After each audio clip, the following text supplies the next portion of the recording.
Hello, welcome to Rethink Destiny with Bishop LaHavre Buck. How are you today?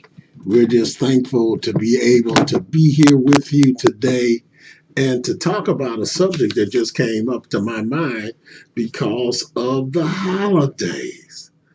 The holidays. More than you'll ever know how much the holidays do things to people, and how people have a hard time trying to figure out what to do during the holidays, especially if you're out of town with the person you love. How about that? Have you ever been out of town with the person you love? Trying to get logged on here. Seems like I kind of goofed up a few things here, so we'll keep working at it until we get it done. So, how are we doing? What are we doing? Uh, how's things going? And what and where is it going? I was thinking about holidays, marriage, people you care about, those kind of things. How do you do that? What do you do? Who do you do that with? And how can you get that done? So I'm trying to get a few things here hooked up, but we'll be all right. We'll be all right. So let's think about this. You move to a place because you love somebody. Okay? You love somebody. You love somebody. You probably left a job that you really liked. You left an environment that you really liked. Um, you left people that you really knew. I think that's one of the things. I think sometimes when a spouse uproots themselves for love to come into a different environment, a different atmosphere, I think it's kind of challenging. That's why I made this particular video called Spouse in a Strange Land. Now, me, myself, I've never had that problem. I'm married, my high school sweetheart. We live in the same town, Milwaukee, Wisconsin. We went to the same high school, North Division. We're among friends, some lifetime friends, people you've known all your life. You hear, I have now 8 siblings. My wife has 2. So we know just about everybody. And then we had children, and excuse me, and they bloomed. We owned businesses. We did certain things, politics. We've been nonprofit and other things like that. So we're kind of connected in the Milwaukee community. Now I was thinking and I come from a large family. Let me put that. I come from a large family, a lot of siblings, a lot of cousins and aunties and nephews and all that kind of stuff. So that makes this a large environment, but a very comfortable environment for me. Okay. Now, let's say that your child goes away to school and they get in a relationship with somebody, and um, long distance. One of those people have good connections wherever they are. Don't have to be Milwaukee. Could be Chicago, Illinois, New York, wherever. But they have good connections.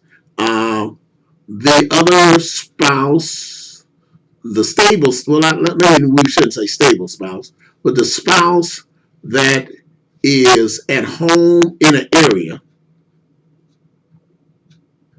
they have a better job, maybe. They're stable.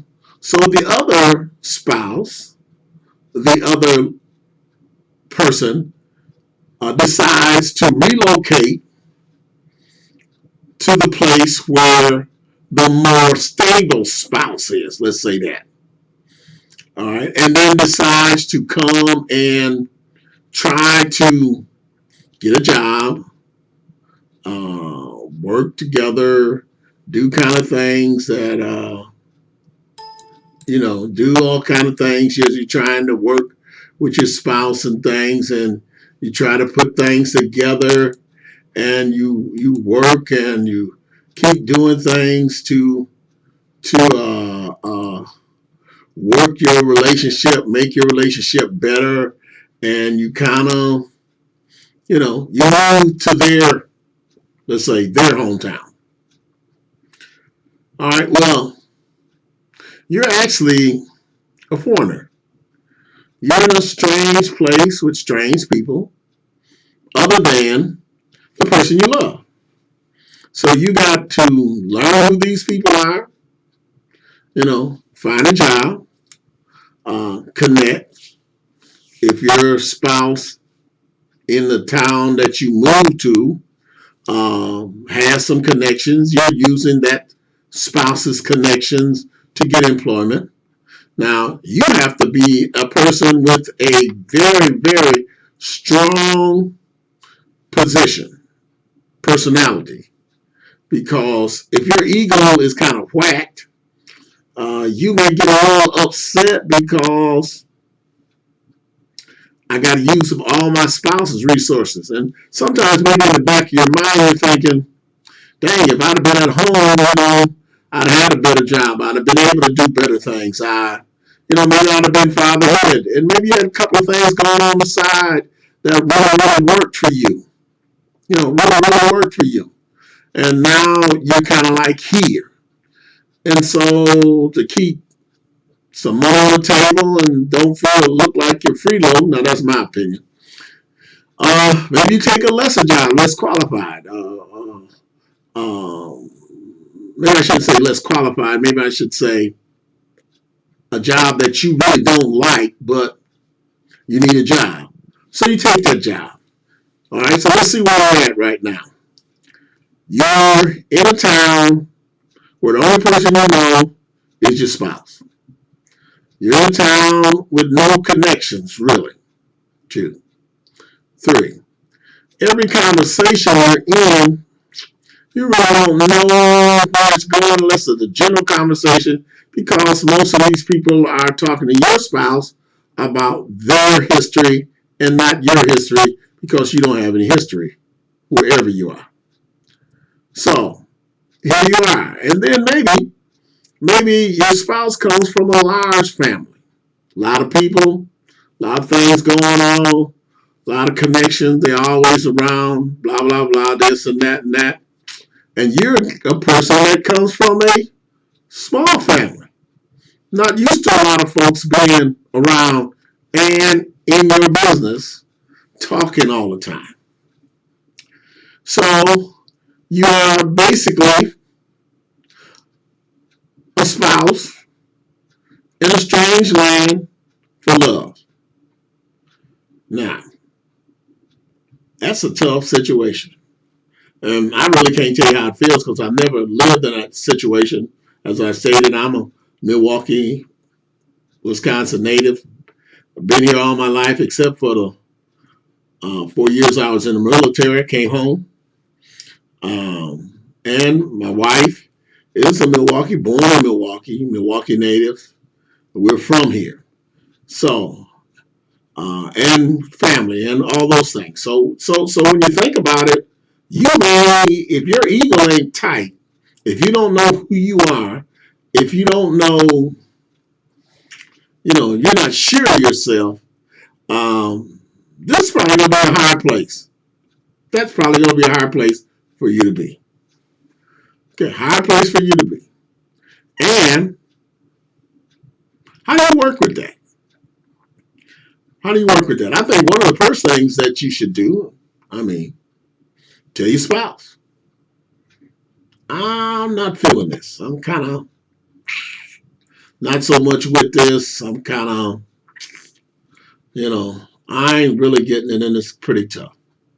So I guess you would try to find some other people to work with, but you got to be careful because, ego is a strange thing. Ego is a strange thing. And whenever the ego feels like it's not being herd, it goes outside of its normality and does things that may not be beneficial for the relationship or beneficial for you. So you got to be really careful of how you work at that. Tell your spouse how you feel. You know, um, hopefully the folks that you're with will work you into the conversation. You know, how was it with you, and what went down? How did it go down with you in your place, and how did your family work that out, and those kind of things, and work that through to the point where are you comfortable. That may take years. You know, that may take years for you to get to the point where you feel comfortable, and that comfortability may be on the job. If you have some outside activities, if you play golf, like me, I ride my bike. You play basketball, baseball, volleyball, or something like that, where you can interact with other people and maybe accumulate some friends, or make some friends in the new place that you are. And as I stated, in the foreign land. So a person in a foreign land feels a foreigner. You go somewhere, everybody's speaking to your spouse.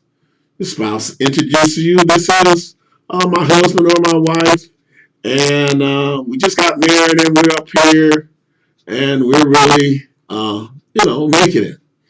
And then if you're from a different place, you don't really know these people, and maybe your particular spouse is a popular person in this particular environment. So you may have people running up, hugging you. You may have people run up hugging your spouse. Depending on how your ego is, that may not be cool. That may be cool. Who knows? But it's something to work through. If she has he or she, or they have a church, or something like that you can get involved with, that would be a good thing. Um, Try to go places together. Maybe places that you normally may not bump into all these other people that you normally with. But if you're an outgoing person, shouldn't have a problem.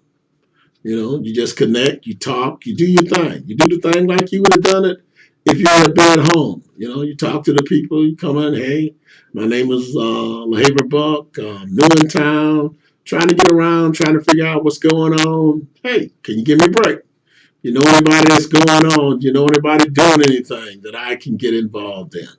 And maybe by volunteering somewhere, you can get a connection. I know my brother Charlie. He went out to Phoenix in a foreign land, didn't know anybody, and he was a journeyman electrician. And out in Phoenix, they didn't have a union, but his daughter was a basketball player. So after bouncing here and there, trying to get a job and stuff in his field, he was playing basketball. His daughter was playing basketball. He met a gentleman who happened to work for American Express. And he helped him get inside the American Express plant, and he prospered, made friends, got good, moved up the ladder, those kind of things. So he was actually, I still think he's in a foreign land because Milwaukee is home. That's just my own personal stuff. So when you're a spouse in a foreign land, the other spouse needs to make it as comfortable as possible. Now, if you're the spouse that is in the foreign land, don't make it so hard for, don't, what I'm saying, don't put a guilt trip on your spouse because you gave up all this stuff to come to this foreign place that you really didn't know nobody, but yet you did it because you love this person. And it may or may not be hard. It may or may not be hard to just, who knows? Depends on the person, the personality, the attitude that the individual has under those circumstances. And, I truly believe it's a hard nut to crack. You're probably cool with your spouse and probably most comfortable in your own home, talking to each other, doing that kind of thing. So I would say, you work with it. You work with it. If you love the person that you love, you should inform them. I'll say it again. You should inform them how you feel. You should be careful about who you're around. The eagle's a strange beast. May want to be comforted, and it may want to be comforted by the wrong source. So you have to kind of like be careful. And during this time of the year, this is December 24th, Christmas Eve. You may be feeling homesick, you know. So I'm begging you and praying with you to connect with a church. I'm at Triumph Church and Kingdom of God in Christ, Milwaukee, Wisconsin, 2222 North 6th Street. Service starts at 11 p.m. on Sundays, or Bible study 6 p.m. on Tuesday, Friday night service at 6 p.m. We're a place, a loving, caring congregation, drawing folks to Christ by the life we live. And if you happen to be a spouse in a strange land, let me kind of lessen your stress. Come and be part of our family. Come and be part of us in Milwaukee. If you're not in Milwaukee and you're hearing this somewhere else, find yourself a church home. Find yourself something positive to do. Because if you get all worked up in your ego, somebody may stroke you in the wrong way and you find something negative to do that causes pain and anxiety, long-term bitterness in a relationship. But remember now, you are the person who chose to come to your spouse's hometown, which makes you the stranger. But you stay long enough, you'll be all right. My sister-in-law, Nunciata Portage Buck from Pritchett, Alabama, moved to Milwaukee with my brother, Gregory Buck. No relatives here. She was a starch Catholic Catholicism person, so she hooked up with a Catholic church. She teacher, got in the Milwaukee Public School, uh, showed her skills, really advanced, really good. They had two children, and they've done well here, made friends, and that kind of stuff. So I'm not saying that I have not experienced this, but I ask you to be yourself. Work within your perimeters. If you feel uncomfortable, tell the folks that you came here to be with how you feeling, and they should work with you and love and care for you, and see that you're nurtured and helped as you hear. Well, that's my Christmas saying. Thought I'd shoot that out. Just ran through my mind today. And may you have a blessing. May your life be wonderful. And most of all, may you live forever.